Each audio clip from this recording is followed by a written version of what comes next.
कार्तिकेय ठाकुर की जय, तुलसी मैया की जय। गणेश जी की कथा। एक बार एक बुढ़िया थी, मिट्टी गणेश जी की पूजा क्या करती थी। रोज बनाती थी, रोज गल जाते थे। एक दिन बुढ़िया ने देखा कि एक सेठ का मकान बन रहा है। वह मिस्त्री के पास गई और बोली, भैया मेरे पत्थर का गणेश कर दो। मिस्त्री बोला कि जब तक हम तेरा पत्थर का गणेश खड़ेंगे जब तक पूरी दीवार नहीं चिन लेंगे।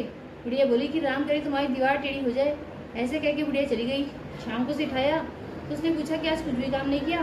तो मिस्त्री बोला कि एक बुढ़िया आई थी, कह रही थी मेरे पत्थर का गणेश कर दो। हमने नहीं गढ़ा तो कह गई तुम्हारी दीवार टेढ़ी हो जाए। तब से दीवार टेढ़ी हो जाती है, ढानी पड़ती है। सेठ ने बुढ़िया को बुलवाया और कहा कि हम तुम्हारे सोने के गणेश जी गढ़वा देंगे, तुम्हारी दीवार सीधी करा दो। सेठ ने बुढ़िया को सोने के गणेश जी गढ़वा दिए, उसकी दीवार सीधी हो गई। जैसे सेठ के बिगड़े काम सीधे करे ऐसे हम सबके करना, कहते सुनते हुंकार भरने वालों की करना। बोली गणेश जी महाराज की जय। कार्तिक महात्म 17वां अध्याय। नारद जी कहते हैं कि जब नंदी और कार्तिकेय आदि वीरों ने दैत्य सेना को रोकना शुरू किया तो उन्हें देखकर दैत्य क्रोध से द्वंद्व युद्ध करने के लिए दौड़ पड़े। शीघ्र ही कवच धारण करके काल नेमी नंदी से, शुंभ गणेश से और निशुंभ स्वामी कार्तिकेय से युद्ध करने के लिए दौड़ चले। निशुंभ ने अपनी शक्ति से कार्तिकेय जी को गिरा दिया। नंदी ने काल नेमी को घायल कर दिया और 7 बाणों से घोड़ों, पताका और धनुष को काट दिया। काल नेमी ने भी क्रोधित होकर नंदी के धनुष को काट दिया। इस पर बलवान नंदी ने धनुष को त्याग कर शूल से काल नेमी की छाती पर वार किया। शुंभ और गणेश जी में भयानक युद्ध होने लगा। शुंभ रथ पर सवार था और गणेश जी चूहे पर।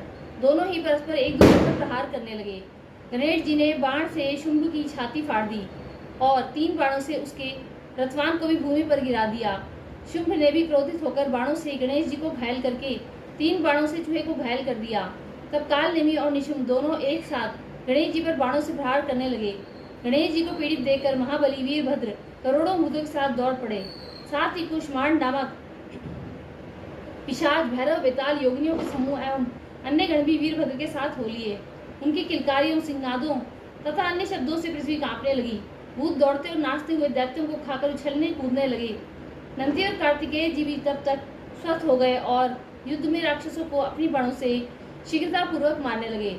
जलंधर ने गणेश जी को, नंदी को और वीरभद्र को घायल कर दिया और बादलों की भांति गरजने लगा।